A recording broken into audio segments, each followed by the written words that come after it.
A lei de informática foi contestada pela Organização Mundial do Comércio, a OMC, e o Brasil corre o risco de ter que reformular completamente esse mecanismo de fomento ao setor. O TI Rio tem acompanhado de perto esse assunto, e no Giro TI de hoje vamos fazer um balanço geral do assunto. Confira a seguir.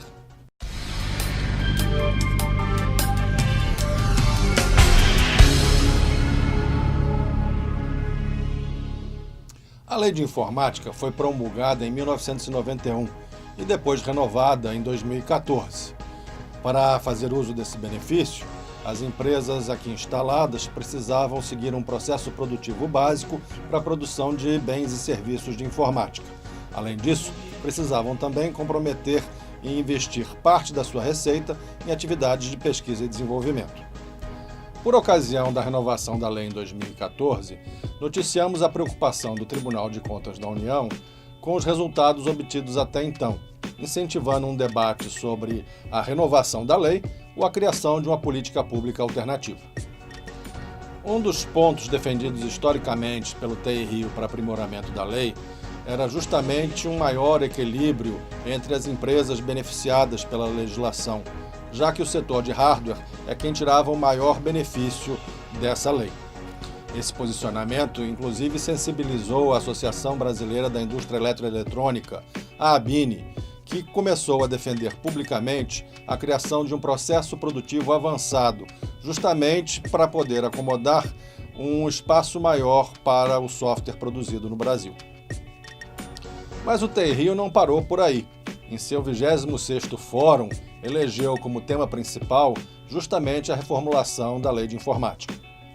Aliás, o vídeo desse fórum está disponível no nosso canal no youtube.com/TI Rio TV, onde ficaram registradas as manifestações dos deputados federais Jorge Bittar e Otávio Leite, além do presidente do TI Rio, Benito Paré, e também o então presidente da FENAINFO, e quem foi o mediador dos debates, o Márcio Girão.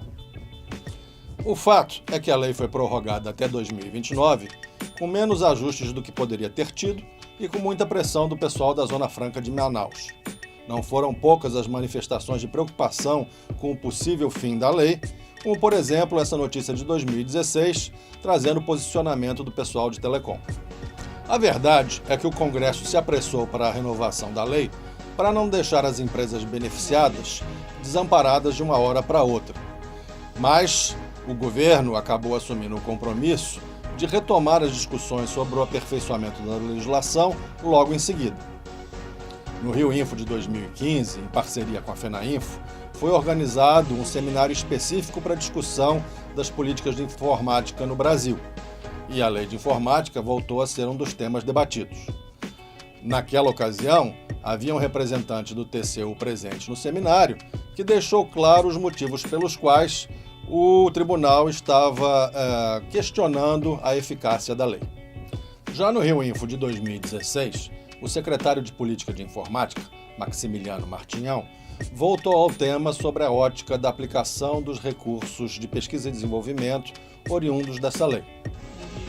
O que talvez tenha passado desapercebido em 2014, por ocasião desse debate em torno da renovação da lei, foi que o mesmo vinha sendo acompanhado também do exterior. Nessa época, tanto a União Europeia como o Japão, de forma independente, entraram com questionamentos na OMC justamente sobre as políticas de fomento à indústria nacional vigentes no país. Foram denunciados o regime automotivo, a lei de informática, o Programa de Desenvolvimento de Semicondutores, o Programa de Retransmissores de TV Digital e mais 2 programas de isenção de impostos para empresas exportadoras, o PEC e o RECAP. Talvez você se lembre de outras disputas internacionais onde o Brasil saiu vitorioso em contenciosos na OMC, principalmente em relação à exportação de commodities como o açúcar, o algodão e o suco de laranja.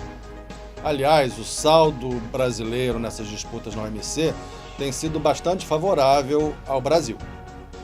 Mas, nessas disputas internacionais, surgem pressões de todos os lados, como foi o caso dessa notícia de 2016, trazendo um posicionamento do...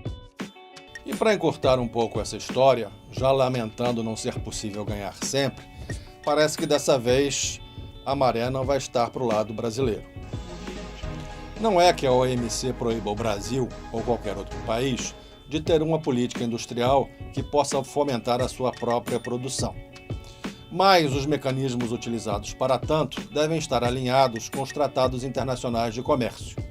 No caso da nossa lei de informática, é prevista uma alíquota para produtos produzidos no país, diferente da alíquota cobrada desses mesmos produtos quando eles são importados. E isso viola essas regras internacionais de comércio. O deputado federal Celso Pancera, do PMDB do Rio de Janeiro, que foi já inclusive ministro da Ciência, Tecnologia e Inovação, tem acompanhado todo esse processo bastante de perto. Até porque o Congresso Nacional é quem será chamado para reformular toda a política industrial atualmente vigente, caso ocorra uma derrota definitiva na OMC. Assim, em dezembro de 2016, ele liderou a convocação de uma audiência pública na Comissão de Ciência, Tecnologia, Comunicação e Informática da Câmara dos Deputados, justamente para discutir essa pendência da OMC em relação à política industrial brasileira, incluindo, obviamente, a lei de informática. Na ocasião, o TI Rio foi convidado na pessoa do seu presidente, Benito Paré, para participar dessa audiência pública. A intervenção do Benito na audiência foi justamente para cobrar aquele compromisso do governo de rediscutir os aperfeiçoamentos da lei.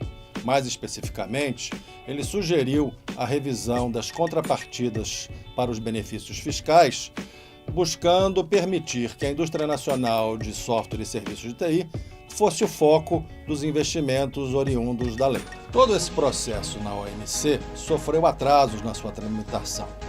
E agora espera-se a divulgação do relatório com o resultado do órgão de resolução de controvérsias da OMC, que funciona como um tribunal internacional. A expectativa é que esse relatório seja divulgado agora em agosto, quando o Brasil poderá ainda fazer uma última apelação à Corte.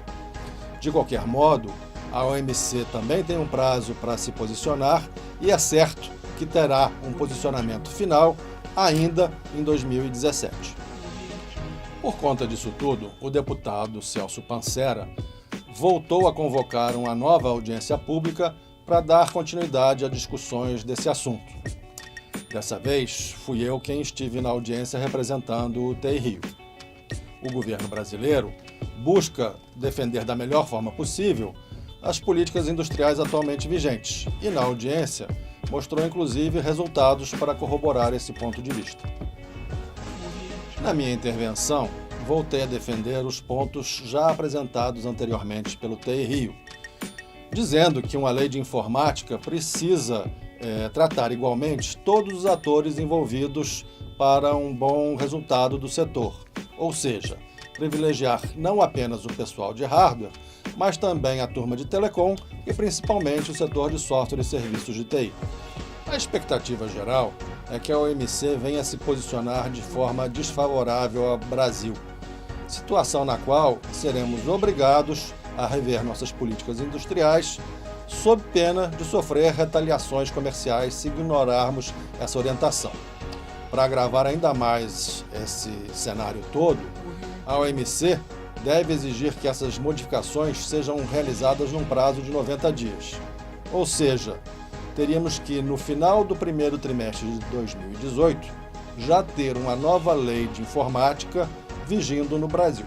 Se esse prazo de 90 dias pode ser considerado curto em condições normais, o que dizer desse prazo agora, no momento que estamos atravessando essa crise imensa política e econômica? Mas trata-se de uma decisão de um fórum internacional e uma solução vai precisar ser encontrada dentro desse prazo. O TI Rio já se colocou à disposição para continuar contribuindo com esses debates. E vamos ver o que vai acontecer. Quem assina o TI Rio Notícias vai ficar sabendo do desenrolar desses fatos. Se você não assina ou não recebe ele ainda, faça sua assinatura gratuitamente no site do TI Rio.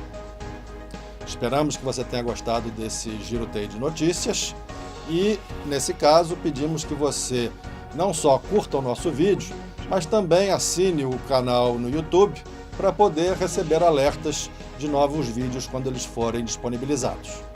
Obrigado pela sua audiência e até um próximo programa.